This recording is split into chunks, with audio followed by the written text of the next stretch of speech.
As a young boy, John Brown knew what was right and wrong in his society. One of the things he found wrong was slavery. His beliefs changed as he matured, which led him to be the abolitionist we all know today. Even though religion wasn't a factor to John Brown, he believed we were all equal. As a young abolitionist, he helped in the Underground Railroads, helping free many blacks of the harsh reality of slavery. John Brown soon changed his method to fight slavery into a violent one. He wanted to send a strong message to slave owners and racist whites throughout the states. That led to Harper's Ferry, which he raided. Him and 20 of his men raided the artillery for weapons in order to arm themselves to fight against the racist whites. John Brown also believed that if blacks from the North and South united, they would cause a strong force which would send a message of unity throughout the states. Brown became convinced that if he started an uprising among slaves by providing weapons and strategy, the revolt would spread across the entire South. Raid at Harper's Ferry became one of the contributing factors that led to the Civil War. Brown and his group of men spent the summer secretly stockpiling weapons, as they believed they could arm slaves in the South who would escape to join their cause.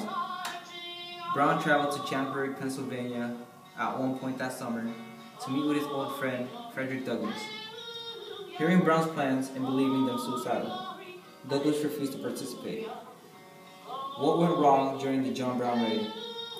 When they left the arsenal, a train had spotted them. Brown's men fired at the train and tried to stop it. While firing at the train, they shot an innocent free black man. He worked for the railroad. His name was Hayward Shepherd, the first victim of the raid. Almost half of Brown's men were gone. Some had died as they were shot by the townspeople that morning, and some had escaped. A contingent of Marines arrived under the command of Colonel Robert E. Lee. Most of Brown's men were soon killed, but he was taken alive on October 18th in jail. The people who fought against him were the town people, and also the Marines under the command of Lieutenant Colonel Robert E. Lee. John Brown and remaining men were completely surrounded by an army of Marines. Brown and his men were approached by a young lieutenant named J.E.B. Stewart, waving a white flag. Stewart said, "If you surrender, your lives will be spared." However, Brown refused. One Marine tried to stab Brown but missed and hit his buckle. Next, the Marines beat him unconsciously.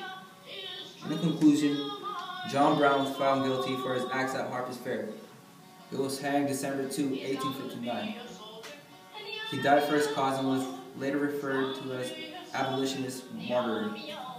Brown's act has inspired many to keep fighting for freedom. The significance of the raid was to cause inspiration among the slaves, but the whites from the North and South as well. The raid was highly controversial and was interpreted differently, but from my research, I learned that John Brown was a martyr. Brown committed these crimes in order to end. He was extremely passionate about doing so. He said, "I, John Brown, am now quite certain that the crimes of this guilty land will never be purged away but with blood."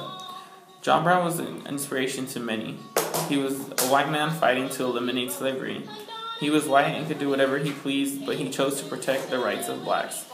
Brown did not judge anyone by the color of their skin, but rather saw everyone as humans and said we should all be treated equally.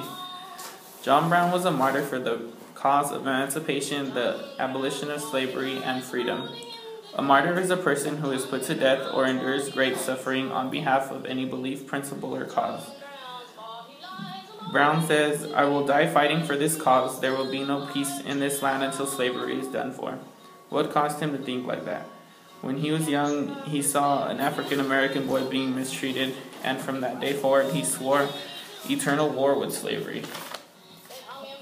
Brown's refusal of prayer when he was in jail, while in prison, awaiting his death, Brown did not want the priests from the South to pray for him. He said, "My knees will not bend in prayer with them while their hands are stained with the blood of souls."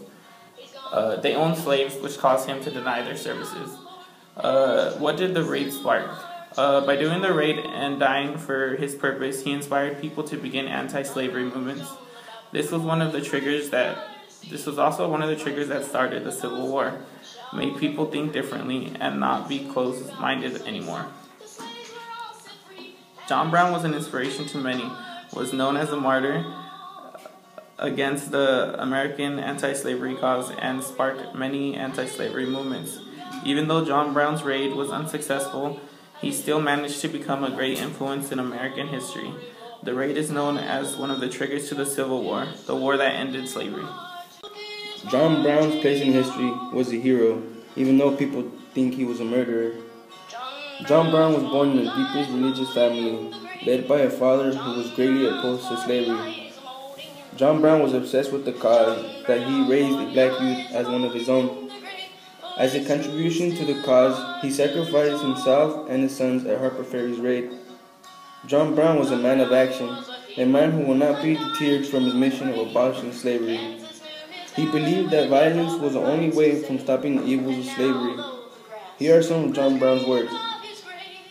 "These ministers who profess to be Christian and hold slaves or advocate slavery, I cannot abide them. My knees will not bend in prayer with them, while their hands are stained with the blood of souls."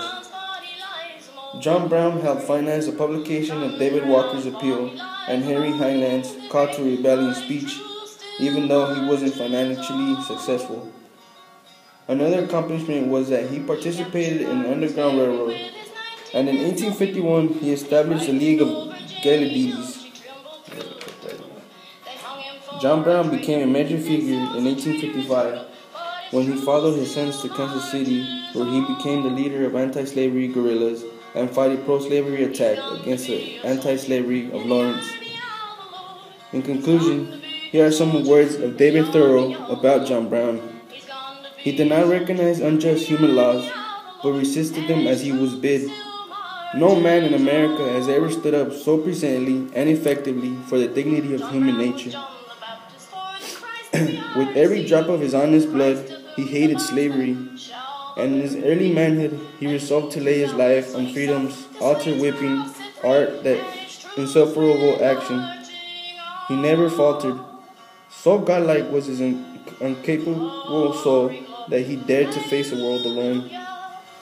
Here are his last words before death. I, John Brown, am quite certain that the crimes of guilty land will never be purged away, but with blood I had, as I now think vainly, flattered myself with that every much bloodshed it might be done.